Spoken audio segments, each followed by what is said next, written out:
Hello friends, Jaya classes channel में आपका स्वागत है।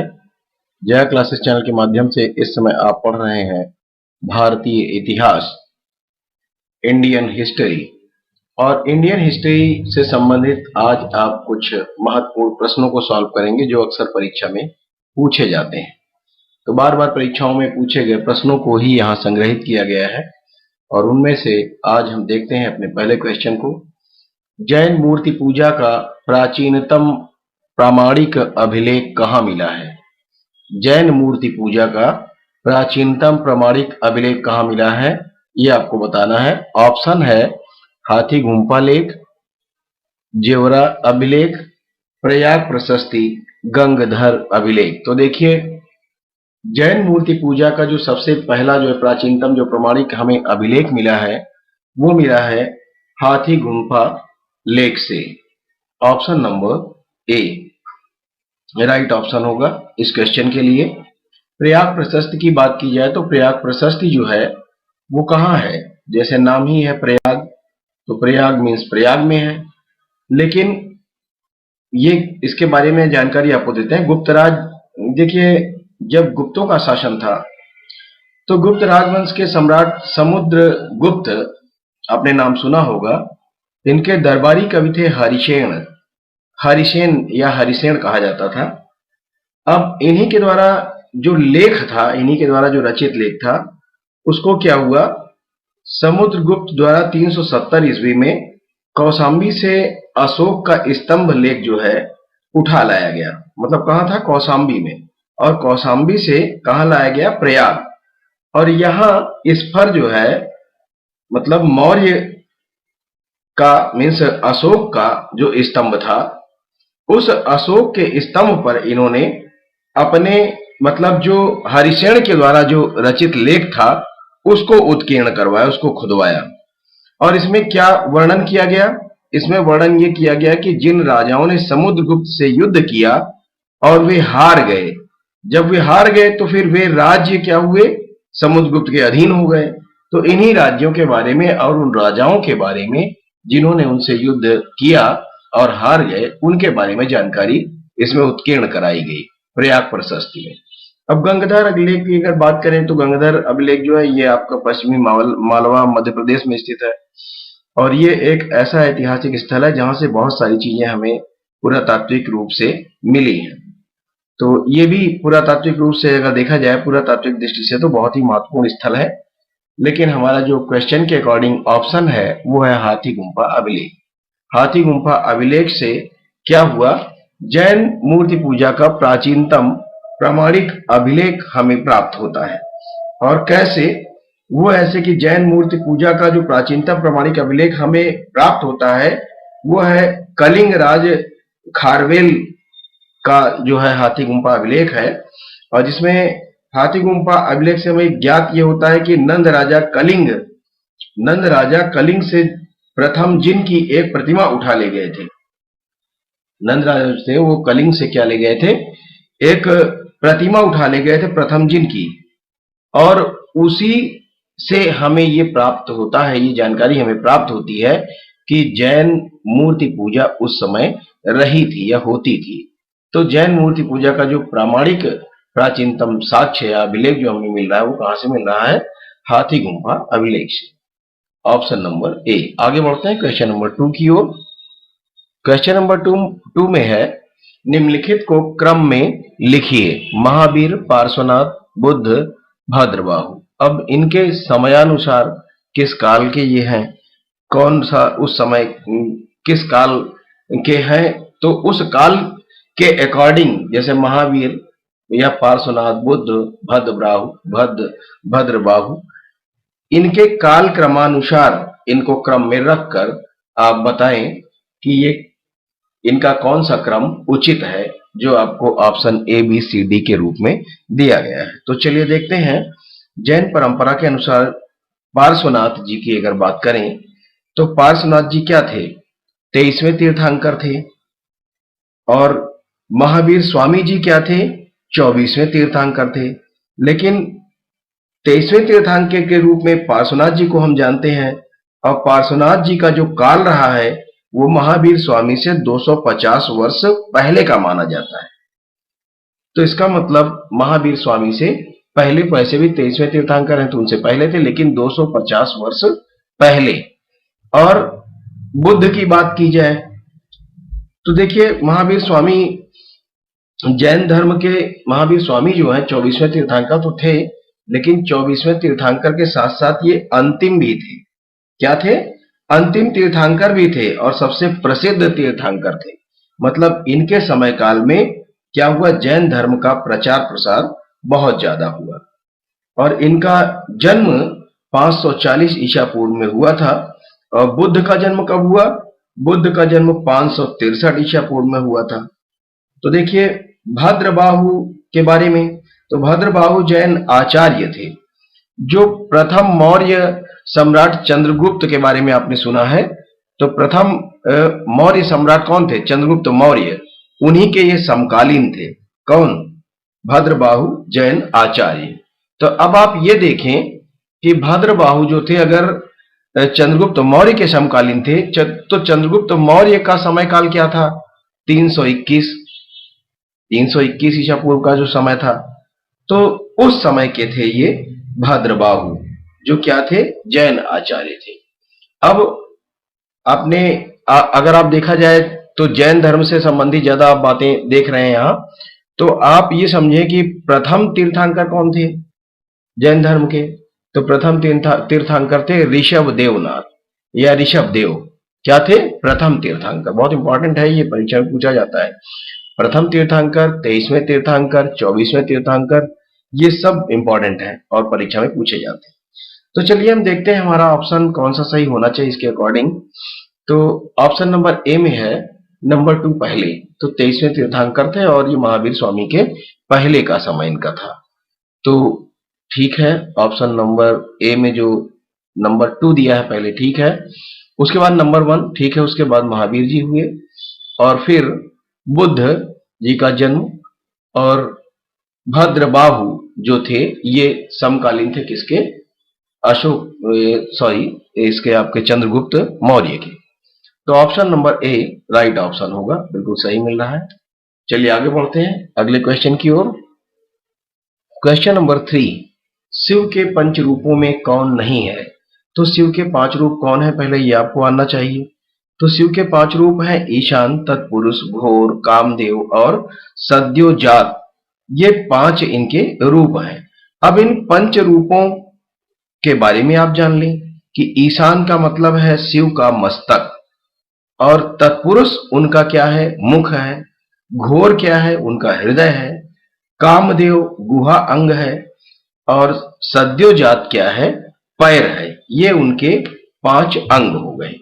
तो आपने देखा पंच रूप, और ये 5 रूप क्या क्या समझे जाते हैं, क्या जाने जाते हैं, माने जाते हैं, वो भी आपने देखा।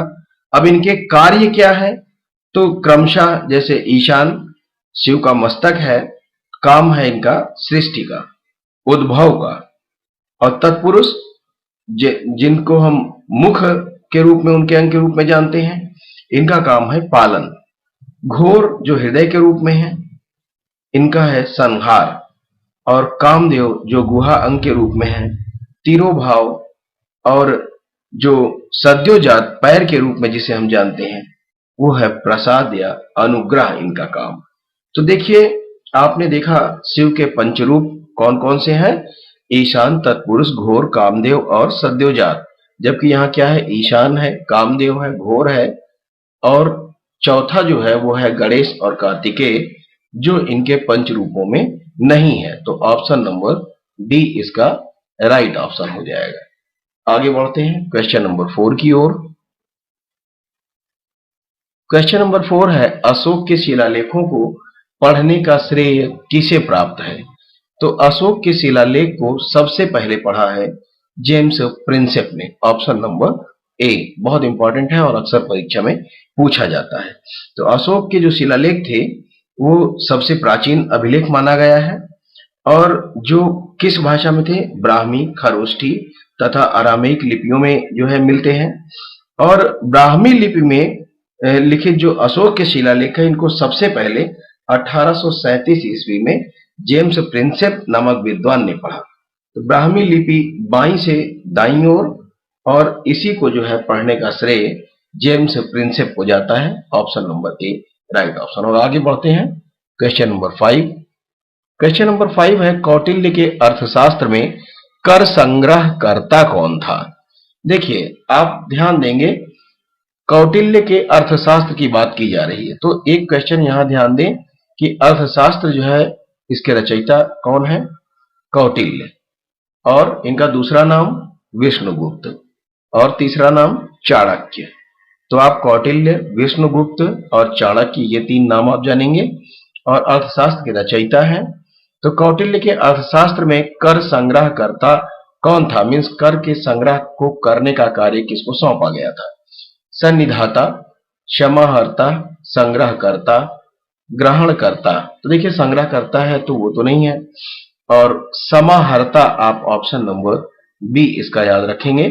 समाहर्ता बहुत इंपॉर्टेंट है, परीक्षा में अक्सर पूछा जाता है। तो कौटिल्य के अर्थशास्त्र से पता चलता है कि राजस्व एकत्र करना या आय व्यय का जो ब्यौरा रखना या वार्षिक बजट तैयार करना, ये समाहर्ता के कार्य थे। और समाहर्ता एक प्रकार से आधुनिक वित्त मंत्री, जैसे आज के समय में वित्त मंत्री हैं, तो वित्त मंत्री और गृह मंत्री के कर्तव्यों को पूरा करता था उस समय। किस समय, मौर्य काल में, मीन्स कौटिल्य के समय में, चंद्रगुप्त मौर्य के समय में। तो चलिए देखते हैं, option number B right option होगा। आगे बढ़ते हैं क्वेश्चन नंबर 6 की ओर। क्वेश्चन नंबर 6 है विदेशी शक्तियों से मित्रतापूर्ण संबंध अशोक के किस अभिलेख में मिलता है। बहुत इंपॉर्टेंट क्वेश्चन है, ये बार बार परीक्षा में पूछा जाता है। तो अशोक का जो 13वां अभिलेख है, ये इस क्वेश्चन के लिए आंसर होगा कि विदेशी शक्तियों से मित्रतापूर्ण संबंध अशोक के 13वें अभिलेख से हमें जानकारी प्राप्त होती है। तो अशोक के 13वें अभिलेख में विदेशी शक्तियों से मित्रतापूर्ण संबंध के प्रमाण मिलते हैं, और 13वें शिलालेख में 5 यवन राजाओं के नाम मिलते हैं जिनके राज्यों में अशोक के धर्म प्रचारक या दूत गए थे, जैसे अंतियोकस या अंतियोक आप देखेंगे सीरियाई नरेश है, और दूसरा तुरमय मिस्री नरेश टालमी द्वितीय फिलाडेल्फस, और तीसरे हैं अंतिकिनी मेसिडोनियन राजा एंटीगोनस, और चौथे हैं मग जो एपीरस के शासक हैं। तो इस प्रकार से देखेंगे कि ये जो हमें जानकारी मिलती है, और पांचवें हैं अलिक सुंदर सीरीन के शासक। तो ये जानकारी जो विदेशी संबंध अशोक से रहे हैं, विदेशी शासकों से अच्छे संबंध जो अशोक से रहे हैं, वो आपको मिलते हैं 13वें अभिलेख में, ऑप्शन नंबर सी में। तो चलिए आगे बढ़ते हैं क्वेश्चन नंबर 7 की ओर। क्वेश्चन नंबर 7 है किस मौर्य शासक की सेनापति द्वारा हत्या की गई। बहुत इंपॉर्टेंट क्वेश्चन है, और ऑप्शन है जालव, बृहद्रथ, बिंदुसार और दशरथ। तो देखिए पुराणों के अनुसार अंतिम मौर्य सम्राट बृहद्रथ की हत्या जो है उनके ही सेनापति कौन था, पुष्यमित्र के द्वारा कब की गई, जब वे सेना का निरीक्षण कर रहे थे। तो सेना का निरीक्षण करते समय धोखे से उनकी मृत्यु, उनको जो है मार दिया गया। और उल्लेखनीय है कि बृहद्रथ की हत्या के साथ विशाल मौर्य साम्राज्य का पतन हो गया। अर्थात ये क्या थे, अंतिम मौर्य सम्राट थे। कौन, बृहद्रथ, जिनकी हत्या किसने की, पुष्यमित्र शुंग ने, और इसने क्या किया, शुंग वंश की स्थापना की इनकी हत्या करके। तो बृहद्रथ जो था ऐसा सम्राट था मौर्य वंश का जो अंतिम शासक था। यह भी आपको ध्यान रखना है कि मौर्य वंश का अंतिम शासक कौन था, बृहद्रथ।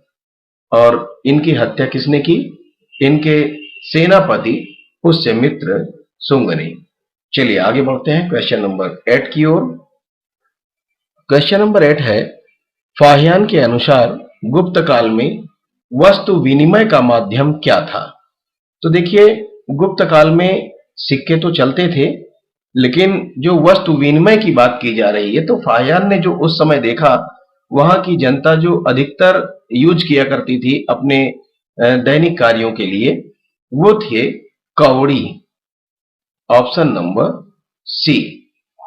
फाहियान के अनुसार गुप्त काल में वस्तु विनिमय का जो माध्यम था वो था कौड़ी, ऑप्शन नंबर सी। तो ये फाहियान क्या था? चीनी बौद्ध यात्री फाहियान।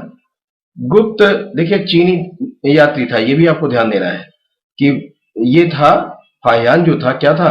चीनी बौद्ध यात्री था, बौद्ध धर्म को मानने वाला था और चीन का था। तो गुप्त सम्राट चंद्रगुप्त विक्रमादित्य के समय में ये भारत आया। उसने गुप्तकालीन आर्थिक क्रियाकलापों के संबंध में अपने यात्रा विवरण में इसने उल्लेख किया है। उसने लिखा कि साधारण जनता रोज के विनिमय, मतलब रोज का जो काम था, उसमें जो अदला बदली का काम वस्तुओं का जो होता था, उसको या तो वस्तुएं अदल बदल कर लेते थे विनिमय का काम, या फिर क्या करते थे? कौड़ियों से अपना काम चलाते थे। तो कौड़ी के द्वारा भी, मतलब कौड़ी बदले में देकर सामान लिया करते थे, या फिर एक सामान के बदले दूसरा सामान लेकर अपना काम चलाते थे। Option number C. आगे बढ़ते हैं क्वेश्चन नंबर 9 की ओर। क्वेश्चन नंबर 9 है, ऊंट का सर्वप्रथम उल्लेख कहां मिलता है? तो ऊंट का सर्वप्रथम उल्लेख कहां मिलता है? बहुत इंपॉर्टेंट है। अष्टाध्यायी, ऋग्वेद, पुराण, महाभारत। ऊंट का जो सर्वप्रथम उल्लेख मिलता है वो हमें मिलता है ऋग्वेद से। Option number B right option होगा। आगे बढ़ते हैं क्वेश्चन नंबर 10 की ओर। क्वेश्चन नंबर 10 है, किसने कहा है कि राजा को मंत्रियों से परामर्श लेना चाहिए, अकेला पहिया नहीं चल सकता? बहुत इंपॉर्टेंट बात है। और जानते हैं, जो आपको 4 नाम दिए गए हैं यहाँ, कामंदक, कौटिल्य, नारद, मेघातिथि। तो कौटिल्य ने अपनी पुस्तक अपनी पुस्तक क्या लिखी? अर्थशास्त्र। और इन्होंने जो है उसमें पूरे राजतंत्र के बारे में लिखा कि कैसा होना चाहिए, कैसे चलना चाहिए। तो इसी में जो है इन्होंने लिखा क्या? अर्थशास्त्र में कौटिल्य ने मंत्रिपरिषद को एक वैधानिक आवश्यकता बताया कि मंत्रिपरिषद होना चाहिए और उसकी जो है राय हमेशा राजा को लेनी चाहिए। तो उसके अनुसार राजत्व तो जो है केवल सरकारी सहायता से ही संभव है ऐसा असंभव है कि केवल, मतलब राजत्व अकेले से ही पूरा शासन चलता रहे। राजा अकेले ही सब कुछ नहीं कर सकता। सिर्फ एक पहिया से साइकिल नहीं चलाई जा सकती।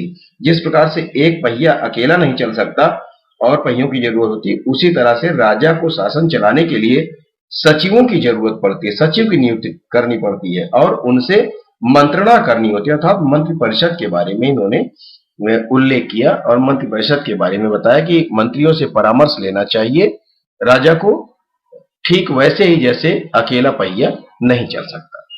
तो ये कहा था किसने? कौटिल्य ने। Option number B. आगे बढ़ते हैं क्वेश्चन नंबर 11 की ओर। क्वेश्चन नंबर 11 है, सर्वप्रथम किसने दक्षिण पूर्व एशिया के विरुद्ध नौ सैनिक लिखा हुआ है, सैनिक होना चाहिए, नौसैनिक अभियान प्रारंभ किया था? तो नौसैनिक अभियान सबसे पहले दक्षिण पूर्व एशिया की बात की जा रही है। तो दक्षिण पूर्व एशिया में सबसे पहले जो है राजेंद्र प्रथम ने, देखिए चोल शासक राजेंद्र प्रथम था, चोल शासक था ये, और 1012 से 1044 तक इसने शासन किया। इसने भारतीय उपमहाद्वीप में अपनी विजय वैजयंती, मतलब अपनी विजय लगातार इसने हासिल किया और वहां जो है विजय पताका इसने फहराई।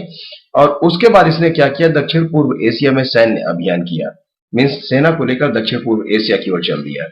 और राजेंद्र की सर्वाधिक महत्वपूर्ण विजय 1035 ईस्वी में क्या था? कडारम, जो आधुनिक केद्दा के नाम से जाना जाता है। और वहां के श्री विजय साम्राज्य के विरुद्ध सफल सैनिक अभियान था इनका। शक्तिशाली चोल जहाजी बेड़े थे जिन्होंने क्या किया? बंगाल की खाड़ी को पार कर कडारम के श्री विजय नरेश संग्राम कुलोत्तुंगवर्मन को पराजित किया था और निकोबार द्वीप समूह एवं मलय प्रायद्वीप के मध्य कडारम सहित 12 द्वीपों पर इन्होंने अधिकार प्राप्त कर लिया था। तो ये बहुत बड़ा सैन्य अभियान था इनका, इसीलिए राजेंद्र प्रथम को हम सर्वप्रथम दक्षिण पूर्व एशिया के विरुद्ध नौसैनिक अभियान के रूप में जानते हैं। ऑप्शन नंबर ए राजेंद्र प्रथम। चलिए आगे बढ़ते हैं। अगला क्वेश्चन नंबर 12। क्वेश्चन नंबर 12 है, तंजौर के बृहदेश्वर मंदिर का निर्माण किसने करवाया? बहुत इंपॉर्टेंट है ये, अक्सर परीक्षा में पूछा जाता है। तंजौर के बृहदेश्वर मंदिर के बारे में पूछा जा रहा है। तो चोल शासक राजराज प्रथम ने करवाया। दक्षिण भारत के सर्वाधिक प्रख्यात एवं महानतम सम्राटों में से एक थे ये। इन्होंने तंजौर, तंबावूर, जिसे तंबावूर के नाम से भी जाना जाता है, में उसके द्वारा निर्मित बृहदेश्वर, बृहदेश्वर जो है शिव मंदिर है, ये भी आप ध्यान रखिए, तमिल साम्राज्य के सर्वाधिक सुंदर स्मारकों में से एक है। तो इसका निर्माण किसने करवाया? राजराज प्रथम, ऑप्शन नंबर सी, राजराज प्रथम के द्वारा करवाया गया। आगे बढ़ते हैं, क्वेश्चन नंबर 13, गंगईकोंडचोल की उपाधि किसने धारण की? गंगईकोंडचोल, ये राजेंद्र होना चाहिए, राजेंद्र की जगह पर राजेंद्र द्वितीय, राजराज द्वितीय, राजराज प्रथम, राजेंद्र प्रथम। तो देखिए ये भी चोल शासक राजेंद्र प्रथम से ही संबंधित है और जिसका शासनकाल 1012 से 1044 ईस्वी तक रहा। इसने अपने पूर्वी भारत के अभियान में पाल नरेश महिपाल को पराजित किया। इस विजय के बाद क्या हुआ? चिदम्बरम के निकट निर्माणाधीन नवीन चोल राजधानी गंगईचोलपुरम को पवित्र करने के लिए बंगाल से पवित्र गंगा जल मंगाया गया और उससे पवित्र किया गया। तिरुवलंगाडु ताम्रपत्र अभिलेखों में राजेंद्र चोल के इस अभियान के दौरान चोल सेनाओं द्वारा पराजित उत्तरी पूर्वी भारत के अनेक शासकों का उल्लेख है। इस विजय के उपलक्ष्य में राजेंद्र प्रथम ने गंगईकोंडचोल की उपाधि धारण की थी। तो बहुत ही इंपॉर्टेंट है ये, ऑप्शन नंबर डी, राजेंद्र प्रथम, जिन्होंने गंगईकोंडचोल की उपाधि धारण की। चलिए आगे बढ़ते हैं क्वेश्चन नंबर 14 की ओर। क्वेश्चन नंबर 14 है, चोल काल में कौन सभा नहीं थी? तो देखिए महासभा, उर, नगरम, वारियम, ये चार ऑप्शन आपको दिए गए हैं। तो इनमें से जो चोलकालीन अभिलेखों से हमें 3 प्रकार की सभाओं का उल्लेख मिलता है, उर सभा या महासभा तथा नगरम। उर क्या थे? ये सामान्य ग्राम की संस्था थी। सभा या महासभा अग्रहार ग्रामों की संस्था थी और नगरम जो थी वो व्यापारियों की संस्था थी। सभा अथवा महासभा के अंतर्गत समितियां होती थी और जिन्हें वारियम कहा जाता था। अर्थात वारियम क्या है? समिति है, ये सभा नहीं है। तो चोल काल में कौन सभा नहीं थी? ऑप्शन नंबर डी, वारियम। ये सभा नहीं थी, ये समिति थी और तीनों क्या थे? सभा थे। आगे बढ़ते हैं क्वेश्चन नंबर 15 की ओर। क्वेश्चन नंबर 15 है, सिक्कों के प्रचलन का प्राचीनतम स्वरूप प्राप्त हुआ है। सिक्कों के प्रचलन का प्राचीनतम स्वरूप कब प्राप्त हुआ है? कब से? 5वीं शताब्दी ईसा पूर्व, 6वीं शताब्दी ईसा पूर्व, 4वीं शताब्दी ईसा पूर्व, 1st शताब्दी ईसा पूर्व। सिक्कों के प्रचलन का प्राचीनतम स्वरूप प्राप्त हुआ है 6वीं शताब्दी ईसा पूर्व से। तो देखिए ऑप्शन नंबर बी हमारा राइट ऑप्शन होगा इस क्वेश्चन के लिए। तो देखिए मैंने जो भी महत्वपूर्ण क्वेश्चन लिए थे उनको मैंने आपको अच्छे से समझाने का प्रयास किया, लेकिन अगर इस सिक्कों, थोड़ा सा इस क्वेश्चन के बारे में हम आपको बता दें, सिक्कों के प्रचलन का जो प्राचीनतम जो स्वरूप मिला है वो 6वीं शताब्दी से मिला है और L.A. बासम महोदय जी ने क्या किया, इन्हीं के अनुसार आयताकार या वृत्ताकार धातु के टुकड़ों का प्रयोग ईसा पूर्व 6वीं शताब्दी में प्रारंभ हुआ था, ये जानकारी प्राप्त हुई और इनकी निश्चित तौल थी, मतलब ये एक ही माप के, एक ही तौल के हुआ करते थे। लेकिन इन पर जो चिन्ह थे वो अनेक प्रकार थे, जैसे सूर्य, पर्वत, वृक्ष, वृक्ष की शाखाएं, मानव, खरगोश, कुत्ता, बिच्छू, सांप आदि बहुत सारी आकृतियां बनी होती थी। लेकिन आकृतियां जो बनी होती थी वो कैसे बनी होती थी? ठप्पा मारकर वो आकृति उसमें बना दी जाती थी या छप जाती थी या खुदी हुई होती थी, ये समझे। तो ठप्पा मार कर चूंकि ये बनती थी इसीलिए आहत इनको कहा जाता था। आहत मीन्स मार कर, पीट कर बनाए गए सिक्के, तो आहत सिक्के कहा जाता था, जो ठप्पा मारकर बनाया जाता था जिस कारण से। तो ये भी आप ध्यान देंगे कि उस समय के सिक्कों को क्या कहा जाता था? आहत सिक्के। और ये कब के हैं? 6वीं शताब्दी, ऑप्शन नंबर बी। तो देखिए जो भी क्वेश्चन इंपॉर्टेंट हमने लिए हैं इनमें, ये सबके सब ऐसा ना समझिए कि किसी एक परीक्षा के लिए सभी परीक्षाओं के लिए आप पेपर उठा के देखेंगे तो जो ये 15 क्वेश्चन है ना, इन 15 क्वेश्चनों में से आपको हो सकता है 4-5 क्वेश्चन एक साथ ही मिल जाए। इसलिए ये सारे क्वेश्चन बहुत ही इंपॉर्टेंट हैं और इस तरह की वीडियो मैं जो भी बना रहा हूं आपके लिए, वो सारे क्वेश्चन कहीं ना कहीं परीक्षाओं में पूछे गए हैं। इसलिए आप स्वयं भी देखें, अगर आपको अच्छा लगता है तो अपने मित्रों को अवश्य शेयर करें ताकि उनको भी इसका लाभ मिल पाए। Thanks for watching.